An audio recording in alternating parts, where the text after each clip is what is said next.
आज हम आपके सामने कल्याण अंग का या कल्याण ठाट के अंतर्गत जिन रागों की हम चर्चा कर रहे हैं उनमें एक बहुत खूबसूरत राग लेकर आए हैं जिसका नाम है राग केदार।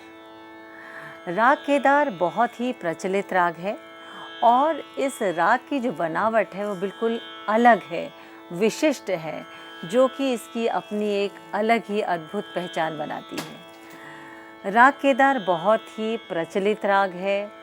इसको शास्त्रीय संगीत में देखें तो रागदारी संगीत के अंतर्गत इसमें ध्रुपद, धमार, ख्याल, तराना इत्यादि जो है इसमें गाए जाते हैं। साथ ही ये वाद्य यंत्र के जो वादक हैं उनके लिए बहुत ही प्रिय रागों में से है।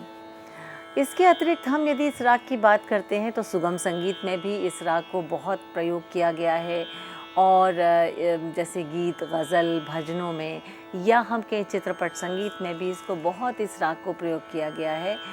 इस राग की जो बनावट है वो आप देखिए कि जब हम इसके आपको आरोह अवरोह या स्वर विस्तार बताएंगे तो आप स्वतः ही जान पाएंगे कि क्या इसकी विशेषता है। तो कल्याण ठाट के अंतर्गत आने वाले राग केदार का परिचय कुछ इस प्रकार से है। ठाट कल्याण, जैसे मैंने कहा कि कल्याण ठाट के रागों की हम चर्चा कर रहे हैं इस श्रृंखला में ठाट राग पद्धति के अंतर्गत, और इसकी जो जाति है वो है औडव षाडव।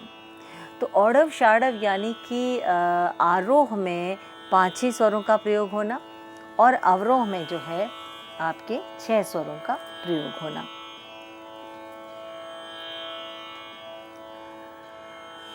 औडव जाति होने के कारण कौन से वो 2 स्वर हैं जो कि आरोह में वर्जित होते हैं, यानी प्रयोग नहीं होते हैं। हम जब आरोह अवरोह आपको बताएंगे आप बिल्कुल स्पष्ट रूप से उनको जान पाएंगे। और ऐसे बहुत ही कम राग हैं जिनमें एक साथ जो क्रम से आने वाले 2 स्वर हैं वो वर्जित होते हैं। ऐसे बहुत ही कम राग हैं, नहीं तो अधिकतर रागों में एक स्वर जो है वो पूर्वांग से या उत्तरांग से जो है स्वर वर्जित होता है, तो उसका अपना एक स्वरूप बनता है। लेकिन राग केदार के अंतर्गत जो है हम आरोह में ऋषभ और गांधार को पूर्णतः वर्जित करते हैं। तो बचा क्या? षडज और मध्यम, यानी सा से सीधे मध्यम पर जाया जाता है, शुद्ध मध्यम पर। तो ये इसकी अपनी एक ऐसी विशिष्टता है कि जब हम उसको गाते या बजाते हैं, जैसे ही हमने शुरू किया सा मा पा, तो आँख बंद करके सब कहते हैं ये राग केदार है। यानी इतने से ही राग केदार की जो है छवि हमें जो है एकदम स्पष्ट झलक में आती है। तो राग केदार का अपना ये एक विशिष्ट जो अपना एक स्वरूप है, उसकी जो बनावट है विशिष्ट, इसको ये अन्य रागों से अलग तो करती है, लेकिन इसकी अपनी एक ऐसी पहचान बनाती है जो कि हम अधिकतर सुगम संगीत के भी यदि हम गीतों में देखें या हम कहें कि हम किसी प्रार्थना में देखें या किसी भजन, गज़ल, गीत या चित्रपट संगीत किसी, तो उसमें ये जो फ्रेज़ आता है सा मा पा, ये आते हम आँख बंद करके कहते कि ये राग केदार है। यानी इतनी खूबसूरत और इतनी स्पष्ट पहचान इस राग की है जो शुरू में ही सुर लगाते ही हम उसको पहचान लेते हैं। तो विद्यार्थियों को अक्सर ये प्रश्न आता है जब वो अपना प्रैक्टिकल देते हैं या एग्ज़ाम देते हैं या वो सीख रहे होते हैं, तो ये प्रश्न आता है कि केदार को हम कैसे याद करें या केदार की जो है एक उसका स्वरूप मस्तिष्क में कैसे बिठाएं। तो ये जो फ्रेज़ आता है सा मा पा, ये आते एक आभास होने लगता है कि राग केदार ही शुरू हुआ है। म प द प म सा रे सा, अब इसको आगे लगाएंगे तो केदार तो और बिल्कुल खूबसूरत तरीके से बिल्कुल सामने प्रकट हो जाता है। लेकिन शुरू में जो कहते हैं कि फर्स्ट इम्प्रेशन जो होता है वो राग का, वो इसी प्रकार से जहाँ कि आरोह में ऋषभ और गांधार को पूर्णतः वर्जित किया जाता है। और अवरोह की बात करें तो अवरोह में ऋषभ का प्रयोग होता है, गांधार का प्रयोग जो है वो बिल्कुल नहीं होता। यानी कि अवरोह जो है वो षाडव है, एक स्वर जो है वो गांधार, उसका प्रयोग नहीं होता। तो ये इसकी संरचना का जो है का वर्णन मैंने आपके सामने किया है। अब इसके आरोह और अवरोह को देखते हैं। जो मैंने आपको अभी थ्योरेटिकली बताया, उसको यदि प्रैक्टिकली देखें तो ये राग कैसे बनते हैं, आइए इसको जानते हैं।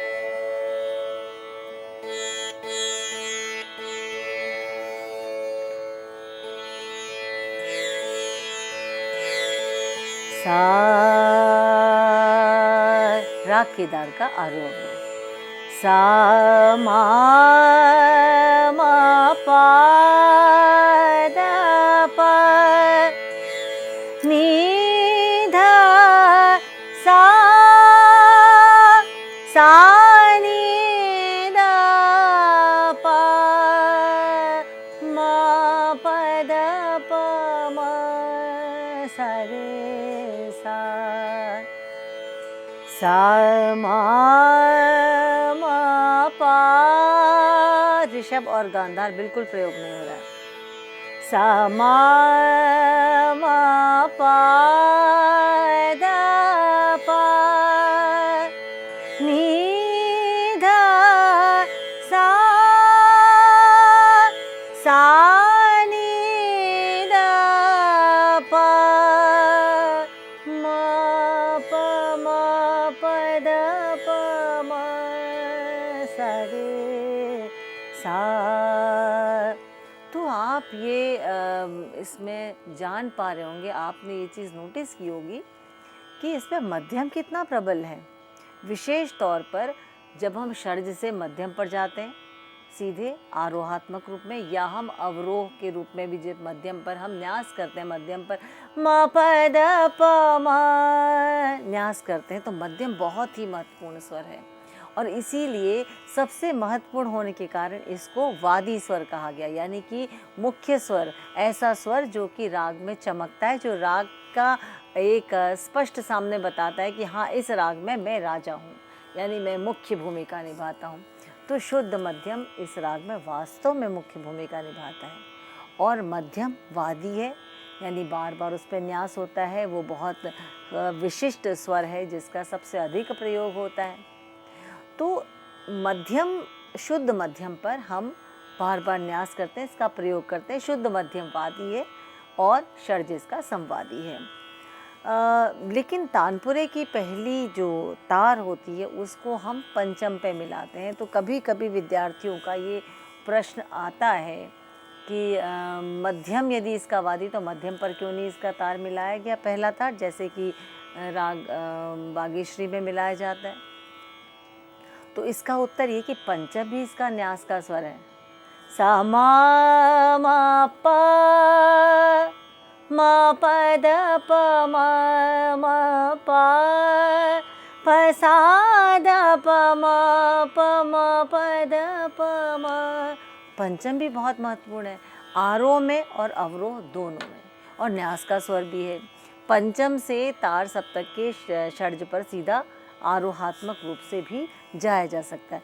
प सा दा प म, तो पंचम से तार सप्तक पे जाने की जो ये दोनों की स्वर संगति भी प्रमुख है।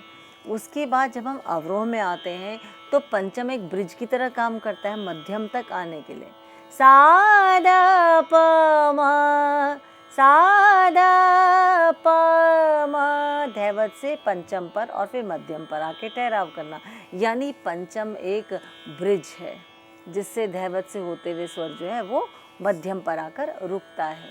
तो ये बहुत महत्वपूर्ण चीज़ें, छोटी छोटी बातें, लेकिन यदि इन बातों को शुरू से ही हम ध्यान में रखें तो राग तो बहुत खूबसूरत तरीके से आएगा।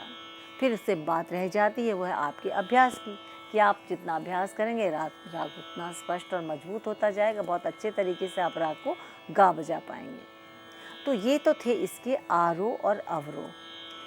इसका वादी स्वर जैसे मैंने कहा मध्यम और संवादी इसका षड्ज है। जाति इसकी औडव षाडव, यानी कि आरोह में ऋषभ और गांधार एक के बाद एक आते हैं क्रम के अनुसार, लेकिन ये दोनों जो हैं वो वर्जित है, इसलिए षड्ज से सीधे शुद्ध मध्यम पर जाया जाता है।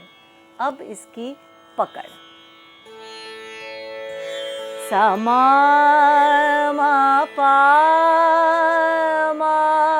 दा प म, सा रे सा। फिर से सुनिए, सा मा मा पा मा प द प म सा रे सा। तो आप देखिए मध्यम का कितना अधिक प्रयोग हो रहा है। और एक और बहुत विशेष बात इस राग में आती, वो है दोनों मध्यमों का प्रयोग होना। अभी तक जो मैं आपको बता रही थी, इसकी पकड़ बताई, और थोड़ा जब मैं इसके बारे में बता रही थी तो तीव्र मध्यम का भी इसमें प्रयोग मिलता है। तो तीव्र मध्यम का प्रयोग लेकिन बहुत अधिक नहीं है। वो मा प द प म प द द प म, इस प्रकार से आरोहात्मक रूप में म मध्यम से पंचम पे, तीव्र मध्यम और पंचम, म प द प शुद्ध मध्यम मा, यानी ये फ्रेज लेने के बाद भी शुद्ध मध्यम पर ही न्यास किया जाता है। तो ये बात बहुत ही विशेष है इस राग में कि इसमें दोनों मध्यमों का प्रयोग होता है। शुद्ध मध्यम क्योंकि वादी है, शुद्ध मध्यम पर न्यास भी है, शुद्ध मध्यम बहुत ही महत्वपूर्ण स्वर है तो वो अधिक दिखाई देता है। लेकिन तीव्र मध्यम मात्र इस फ्रेज के साथ, यानी इस स्वर समुदाय के साथ, मा प द प म, तो यहाँ पर तीव्र मध्यम का प्रयोग होता है और वो उस फ्रेज का जो ठहराव होता है वो शुद्ध मध्यम पे होता है। मा प द प म, तो पहला मध्यम तीव्रता, मा प तीव्र मध्यम, मा प द प म शुद्ध मध्यम। तो ये इसकी जो है विशिष्ट बात है कि दोनों मध्यमों का प्रयोग इस पे किस प्रकार से किया जाता है। राग में हम अलग अलग स्वर, जो भी स्वर उसमें प्रयोग होते हैं, उनके बारे में वो कैसे प्रयोग होते हैं ये जानना बेहद ज़रूरी होता है। किन स्वर संगतियों के साथ प्रयोग होते हैं और कौन से वो ऐसे स्वर समुदाय हैं जिसमें वो स्वर अपनी एक विशेष जो है भूमिका निभाते हैं, ये जानना बहुत ज़रूरी है।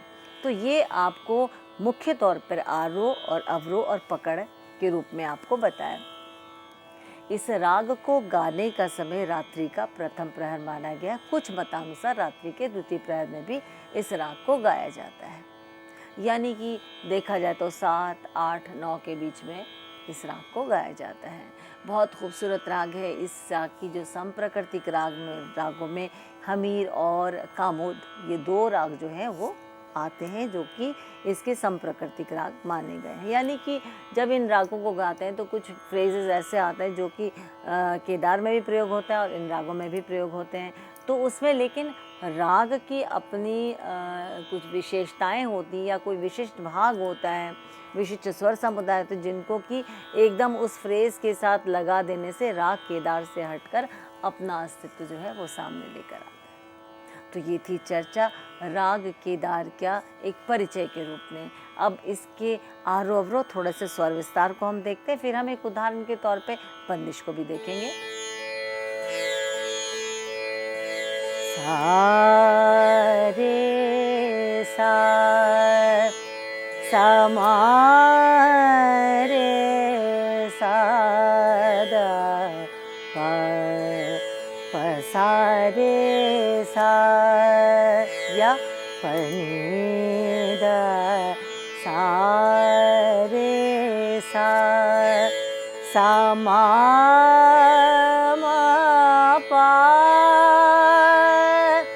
मा प द प म, तो धा प म, ये बहुत खूबसूरत फ्रेज है। मा प द प म सा रे सा, तो सा रे सा, ये फ्रेज भी बहुत खूबसूरत है। मा मा प मा प द प म, दोनों मध्यमों को प्रयोग करता हुआ ये स्वर समुदाय जो है इसकी न केवल विशिष्ट स्वर समुदाय बल्कि इसकी पहचान यानी इसकी जो पकड़ है उसका भी निर्माण करता है। प सा द प म, इस प्रकार से भी गाते हैं। प नी द सा द प म, ऐसे भी गाते हैं। प नी द सा नी द प म प द प म। तो राग को जब हम सीखते हैं तो राग में कहाँ क्या चीज़ ऐड करनी है, कहाँ क्या चीज़ कम करनी है, कितने संतुलन बनाते हुए किसी स्वर का प्रयोग करना है, वो ही राग का निर्माण करता है। और वो यदि सही तरीके से प्रयोग किया तो राग भी शुद्ध रूप से सामने प्रकट होता है और उस राग के द्वारा जो भावों का प्रकटीकरण, यानी वो भाव जिस इमोशन को बताना चाहता है वो एकदम सामने आता है। अब देखिए, राग बहुत चंचल तो नहीं दिखा, राग गंभीर है, लेकिन माधुर्य बहुत है, इसका बहुत मधुर राग है। तो इस राग में देखिए करुणा का भाव भी बहुत खूबसूरत आता है, श्रृंगार भी इसमें आता है, लेकिन बहुत अधिक चंचल जो है इस राग को मैं नहीं मानती। इस राग की जो हम स्वर विस्तार की बात करें, कैसे इसका विस्तार हो सकता है, आइए इसको देखते हैं।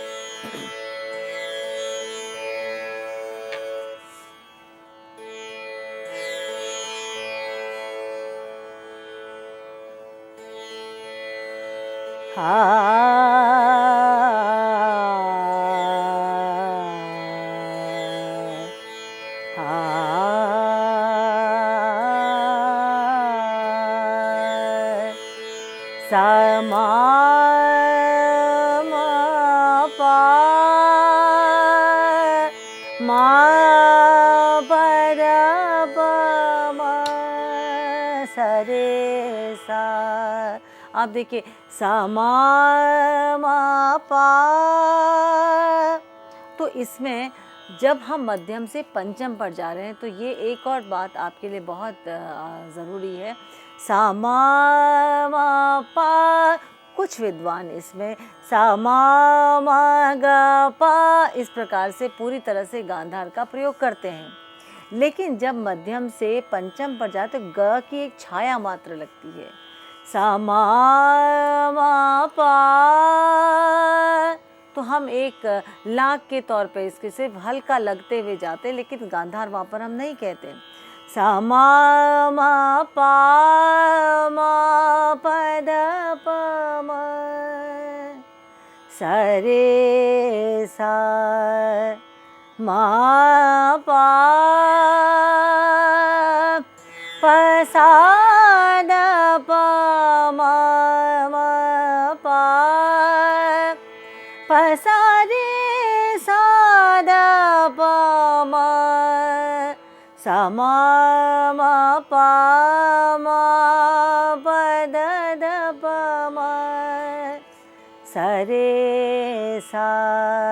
ये राग का एक स्वरूप है और उसमें जानना बहुत ज़रूरी है कि स्वर यदि प्रयोग बिल्कुल नहीं है तो ठीक है, वो वर्ज्य है। यदि उसका थोड़ा सा भी प्रयोग होता है, कण भी प्रयोग होता है या उसकी छाया मात्र भी आती है, तो वो विद्यार्थियों के लिए एक भ्रम पैदा कर देता है कि राग कहीं और तो नहीं जा रहा है। तो राग का जो स्वरूप है वो उस बात से पर भी निर्भर करता है कि उस स्वर को जो बहुत ही अल्प मात्रा में है या सिर्फ कभी कभी उसका प्रयोग दिख, तो वो कितना बैलेंस्ड रूप में उसका प्रयोग होना चाहिए। यानी उसको या तो छोड़ते हुए लंघन करते हुए जाएं, या उसका लंघन नहीं करना है, सीधे उसको लांघना नहीं है, इग्नोर नहीं करना है, छोड़ना नहीं है, तो उसको बस हल्का टच देते हुए जाना है, यानी उसके लाग से डालना है। तो सा मा पा, तो देखा जैसे सा मा गा पा, तो गांधार को छूते हुए जा रहा है, ऐसे नहीं गा रहे हैं। सा मा गा पा, ऐसे नहीं गा रहे हैं। तो गांधार बहुत ही अल्प होगा या ना के बराबर होगा। कई बार उसका जो है लंघन करते हैं, कई बार उसका लंघन जो है वो नहीं होता, तो मात्र एक लाग से हल्का सा टच करते हुए उसको गाते हैं, क्योंकि वो राग के स्वरूप में वैसा ही राग का स्वरूप निर्माण किया गया और इसीलिए वो बहुत सुंदर भी लगता है, भाव उसका बहुत खूबसूरत तरीके से आता है और यही उसकी एक पहचान बनती है। सा मा पा द प म सरे सा, तो केदार जैसे शुरू होता है मा पा, ये वाला फ्रेज जो है ये आता है और हम एकदम से पहचान लेते हैं ये राग केदार है। केदार मध्य और तार सप्तक में तो बहुत खूबसूरत से खिलता है, लेकिन मंद्र सप्तक में भी इस राग को जब अभ्यास करते हैं तो इसके स्वरों का अभ्यास करना चाहिए। इस राग में ये विस्तार का राग है, घंटों इस राग को गाया बजाया जा सकता है। तो बड़ा ख्याल भी इस राग में, छोटा ख्याल भी, तराना, ध्रुपद, धमार सब राग केदार में मिलते हैं। बहुत ही विशिष्ट रागों में से इस राग की गणना है। अब हम इस राग जो है इसके थोड़े स्वर विस्तार को देखते हैं।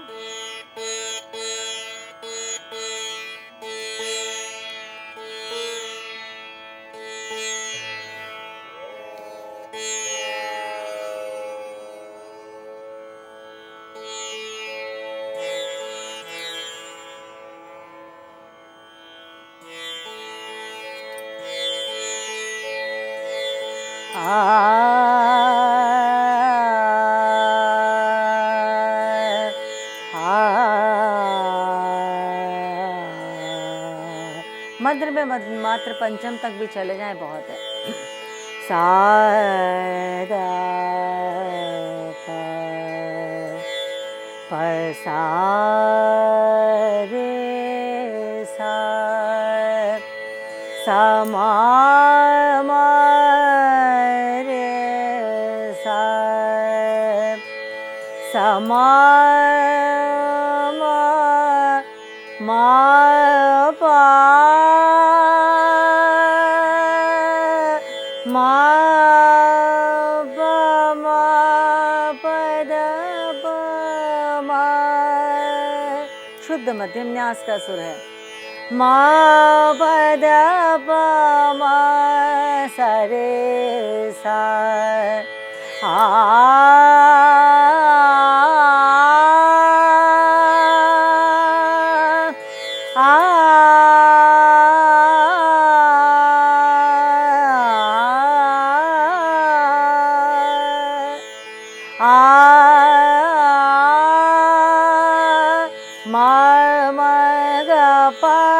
गांधार को लेते हुए गए।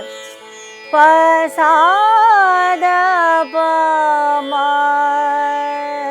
या प नि ध सा द प म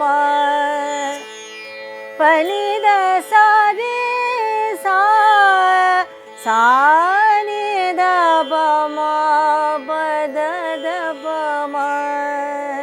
बड़ा करुणा का भाव इस राग में आता है। मा प मा प द प म सा रे सा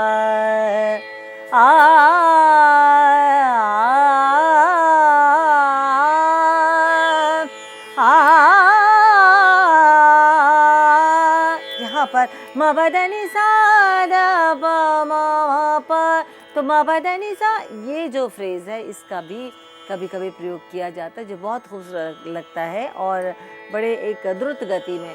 म प द नि सा द प म प ध नि सा ऐसे नहीं जाएंगे। म प द नि सा द प म प सा द प म, कल्याण अंग इससे झलकता है। प सा रे सा द प म म मा प म प द द प म सा रे सा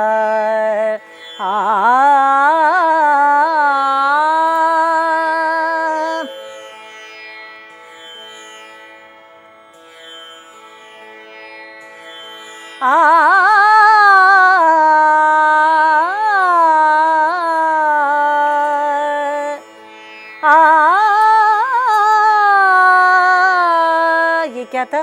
प सा रे सा द प म प सा द प म प म प ध द प म सा रे सा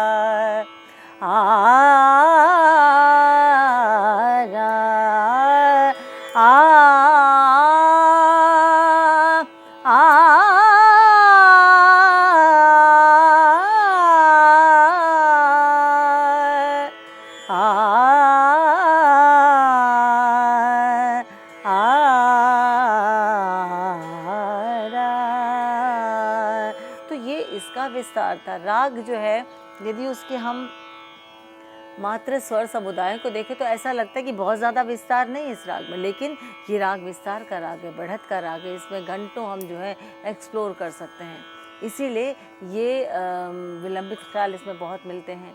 इसीलिए ये राग जो है ये अक्सर ऐसी सभाओं में गाया जाता है जहाँ कुछ एक लंबा अरसा जो है इसको गाने को मिले। इसके अभ्यास ये वन ऑफ द बेसिक राग यानी जो प्रमुख राग है हिंदुस्तानी शास्त्रीय संगीत के, उनमें से एक राग है।